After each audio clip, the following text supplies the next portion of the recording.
बिस्मिल्लाहिर्रहमानिर्रहीम। अस्सलाम वालेकुम दोस्तों, नई वीडियो में खुश आमदीद। दोस्तों, सऊदी वली अहद का पाकिस्तान का हंगामी सीक्रेट दौरा, इसराइल की तरफ से खुफिया पैगाम या जाती लालच।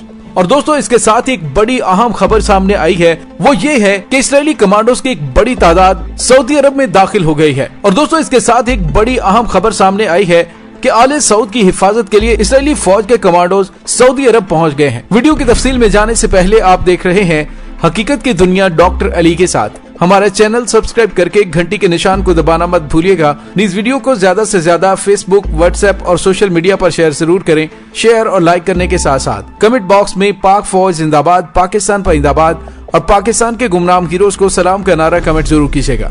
दोस्तों, इस वक्त आले सऊद शदीद खौफ और वहशत का शिकार है, जो अमेरिका से इत्तेहाद और इसराइल से मेल मुलाकातों के बाद अपने इक़्तिदार को लड़खड़ाता हुआ महसूस कर रहे हैं। और दोस्तों, उसकी बुनियादी वजह दिन ब दिन आले सऊद की जानिब से ऐसे इक़दामात उठाना है जिसके खिलाफ पूरी उम्मत मुसलमा के अंदर गम और गुस्से में इजाफा हो रहा है। और दोस्तों, उसके बाद एक और भी बड़ी अहम वजह है कि यमन की जंग में मुकम्मल तौर पर नाकामी और अमेरिका की जानिब से ईरान पर फौजी हमला करने की जुर्रत न करना आले सऊद के लिए तशवीश का बायस बनी हुई है। दोस्तों, खलीज फारस का खित्ता साबिका अंदाज में तनाव का शिकार हो चुका है। दोस्तों, ये तनाव ईरान, अमेरिका और इसराइल के दरमियान बढ़ते हुए तनाव की वजह से है। दूसरी जानब रूस, चीन और यूरोप जैसी आलमी ताकतें भी किसी न किसी तरह से इस तनाज़े का हिस्सा बन गई हैं। दोस्तों, ये तनाव आहिस्ता आहिस्ता अमेरिका और इसराइल और ईरान और उसके इत्तेहादी कुव्वतों के दरमियान जंग की जाने बढ़ रहा है। मगरबी ताकतों ने फजूल बहानों के जरिए खलीज फारस में मौजूद तनाव को बैनुल-अक़वामी सतह पर कश्तियों को आजादाना आमदोरफ्त, ईरान को जौहरी हथियारों से रोकने की कोशिश, ईरान के मिसाइल प्रोग्रामों और सियाहती इत्तेहादों से जोड़ दिया है। दोस्तों, ईरान खलीज फारस खित्ते का वो वाहिद मुल्क है जो अमेरिका और इसराइल से मुकाबले के लिए खित्ते से बाहर फौजी इत्तेहाद तश्कील दे चुका है। अमेरिका दसियों हजार मील दूर से आता है और इसराइल मकबूजा फलस्तीन से आता है, जबकि दोनों का खलीज फारस से फासला अपने दो इत्तेहादी ममालिक उर्दन और सऊदी अरब जितना है। दोस्तों, ईरान से मगरबी ताकत और इसराइल की जंग से बज़ाहिर यूं महसूस होता है जैसे वो एक बार फिर खित्ते पर मुकम्मल कब्जा चाहते हैं, जबकि खित्ते के अपने ममालिक इस मार्के से गायब दिखाई दे रहे हैं। दोस्तों, इस वक्त मशरिक़ वुस्ता के अंदर वो कुव्वतें जिन्हें अमेरिका ईरानी मलेशियाएं करार देता है, दर हकीकत असल में वो अरबी कुव्वतें हैं जो कि अमेरिका और इलाकाई सतह पर अमेरिका के इत्तेहादियों के खिलाफ जद्दोजहद में मसरूफ हैं। शाम की अरब मुसल्लह अफवाज किस तरह अपने मुल्क में अजनबी हो सकती हैं, या इराक में हशदुश-शाबी जिनका ताल्लुक राफिदीन की सरजमीन से है, या हौसी जंगजू जो ज़ैदी हैं, किस तरह से गैर मुल्की हो सकते हैं। दोस्तों, यमन के ज़ैदी कम अज कम गुज़िश्ता 9 सदियों से उस मुल्क पर हुक्मरान रहे हैं। इसी तरह से हिजबुल्लाह लिबनान के मुजाहिद भी हैं और जो कौमी उमूर में मुख्तलिफ सतह पर किरदार अदा करने में मसरूफ है। इससे जाहिर ये होता है कि खलीज फारस में अमेरिका की जंग दरअसल खित्ते के असल लोगों के खिलाफ है, जिसका मकसद खित्ते में अमरीकी असर और रसूख को कम होने से रोकना है। दोस्तों, इसी वजह से अमेरिका मतलूबा सियासी अहदाफ के हुसूल के लिए खित्ते की इलाकाई कुव्वतों पर तकिया करने पर मजबूर है। इस सिलसिले में पहले मरहले में अमेरिका सऊदी अरब में आले सऊद का इक़्तिदार महफूज बनाना चाहता है।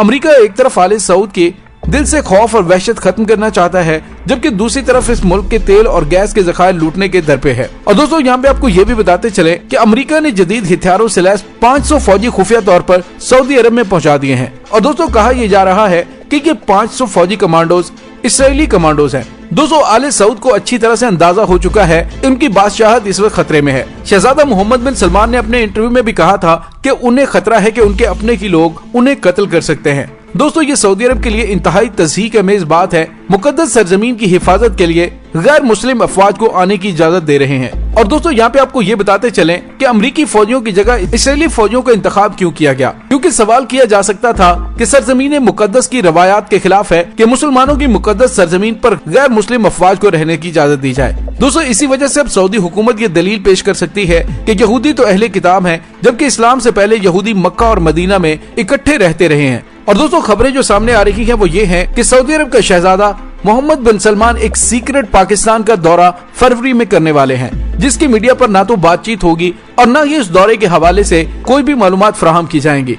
लेकिन ये बात तय है कि सऊदी अरब के वली अहद शहजादा मोहम्मद बिन सलमान पाकिस्तान का दौरा करने वाले हैं। दोस्तों, इस दौरे के पीछे मकसद सिर्फ और सिर्फ ये है कि शहजादा मोहम्मद बिन सलमान को इसराइल की तरफ से जो सबसे बड़ा टारगेट दिया गया था वो पाकिस्तान था, कि तुम्हारे इक़्तिदार की जमानत उसी सूरत में है कि तुम पाकिस्तान को इसराइल के साथ ताल्लुकात कायम करने पर मजबूर करो। लेकिन दोस्तों, पाकिस्तान की अस्करी और सियासी क़यादत की जानिब से दो टोक और वाज़ेह बयान के बाद शहजादा मोहम्मद बिन सलमान ने जब इसराइल से उनके वादों के मुताबिक बातचीत की गई تو ان کی طرف سے بڑا واضح طور پر کہا گیا ہے کہ ہمارے مطالبات میں سب سے بڑا مطالبہ یہ چھوٹے چھوٹے ممالک نہیں بلکہ اسلامی دنیا کی ایٹمی طاقت پاکستان تھا، جسے تم منانے میں ناکام رہے ہو، اس لیے شاید ہم وہ تمہاری تمام مانگیں پوری نہ کر سکے جس کا وعدہ کیا گیا تھا۔ تو دوستو، شہزادہ محمد بن سلمان کے سیکریٹ دورہ پاکستان کے موقع پر بھی پاکستان کی عسکری اور فوجی قیادت سے یہی مطالبہ کیا جائے گا کہ کسی طریقے سے اسرائیل کو تسلیم کرنے کے حوالے سے کوئی نرم گوشہ پیدا کیا جائے یا بیک ڈور رابطوں کا آغاز کر دیا جائے۔ لیکن دوستو، پاکستان اپنی پوزیشن بڑی واضح کر چکا ہے۔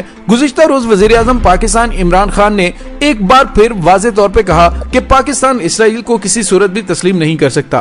دوستو، سوال یہ پیدا ہوتا ہے کہ وزیر اعظم پاکستان عمران خان کو دوبارہ اس پر زور دیتے ہوئے یہ کہنے کی ضرورت کیوں محسوس ہوئی کہ پاکستان کسی بھی قیمت پر کسی کے کہنے پر بھی اپنے موقف سے پیچھے نہیں ہٹے گا اور اسرائیل کو تسلیم نہیں کرے گا؟ کیونکہ دوستو، جیسے ہی یہ خفیہ خبریں سامنے آئی کہ شہزادہ محمد بن سلمان پاکستان کا سیکریٹ دورہ کر سکتے ہیں، تو ساتھ ہی پاکستان کے وزیر اعظم عمران خان نے بڑا ہی واضح طور پر پیغام دے دیا کہ اس مقصد کے لیے پاکستان آنے کی ضرورت نہیں ہے۔ دوستو، اس کے علاوہ شہزادہ محمد بن سلمان کو یہ واضح طور پر پتہ چل چکا ہے کہ اگر وہ یمن کی جنگ سے باہر نہ نکلا تو شہزادہ نہ ہی مسند بادشاہت پر بیٹھ سکے گا اور نہ ہی آل سعود کی حکومت قائم رہ سکے گی۔ دوستو، پاکستان عرصہ دراز سے اندرونی اور بیرونی خلفشار کا شکار نظر آ رہا ہے، دن بدن سیاسی اور معاشی طور پر کمزور ہوتا جا رہا ہے۔ گزشتہ 74 سالوں سے سیاسی اور غیر سیاسی قوتوں کے درمیان سر جنگ والے ماحول کی خبریں گردش کرتی رہی ہیں۔